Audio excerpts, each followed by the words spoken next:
Finger print based authorised வந்து open. அதுக்கு வந்து மோட்டரும் ஒரு பஸ்ஸரும் வச்சுருக்கோம். ஃபிங்கர் பிரிண்ட் சென்சார் இருக்கும். ஆத்தரைஸ்டு பர்சன் ஓகே ஆனாங்கன்னா இந்த மோட்டார் ஆன் ஆஃப் ஆகும், லைக் ஓப்பன் மாதிரி. இல்லைன்னா அன்ஆத்தரைஸ்டுன்னு வந்துட்டு இந்த பஸ்ஸர் அடிக்கும். அதாவது finger print monitor, controller, with relay with motor, அப்புறம் பஸ்ஸர். ஸோ இதெல்லாம் தான் இருக்கும். ஸோ இப்போ அன்ஆத்தரைஸ்டு அப்படின்னா நீங்கள் வந்து இப்போ யாருமே ரிஜிஸ்டர் பண்ணாதவங்க வைக்கிறாங்க. இந்த மாதிரி கை வைக்கும்போது நாட் ஓகேன்னு வந்துட்டு அன்ஆத்தரைஸ்டுன்னு வந்துட்டு உங்களுக்கு பஸ்ஸரும் அடிச்சுட்டு ஆஃப் ஆகும். அன்ஆத்தரைஸ்டு வைக்கும்போதுலாம்.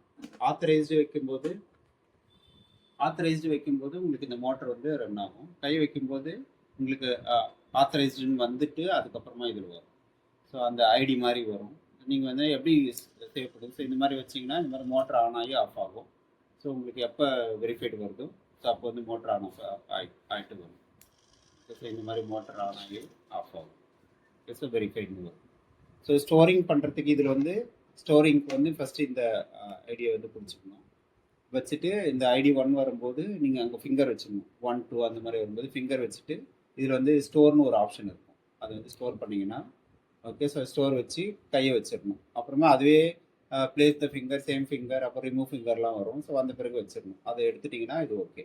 ஐடி வந்து சப்போஸ் 2 வேணும் அப்படின்னா இதே இன்னொரு டைம் ப்ரெஸ் பண்ணிங்கன்னா 2 ப்ரெஸ் பண்ணி ஐடி வந்து 2 ப்ரெஸ் பண்ணிக்கலாம், அப்புறம் 3 ப்ரெஸ் பண்ணிக்கலாம். ஸோ அந்த மாதிரி வந்து நீங்கள் இந்த சுவிட்சை திரும்ப யூஸ் பண்ணிக்கலாம். ஓகே. ஸோ ரீசெட் பண்ணிவிட்டு அதுக்கேற்ற மாதிரி யூஸ் பண்ணலாம். ஸோ ஸ்டோர் கொடுக்கலாம். என்ரோல் ஐடி 1 என்ன பண்ணிங்கன்னா enrol ID 2, enrol ID 3. So அந்த மாதிரி இதிலே வரும்.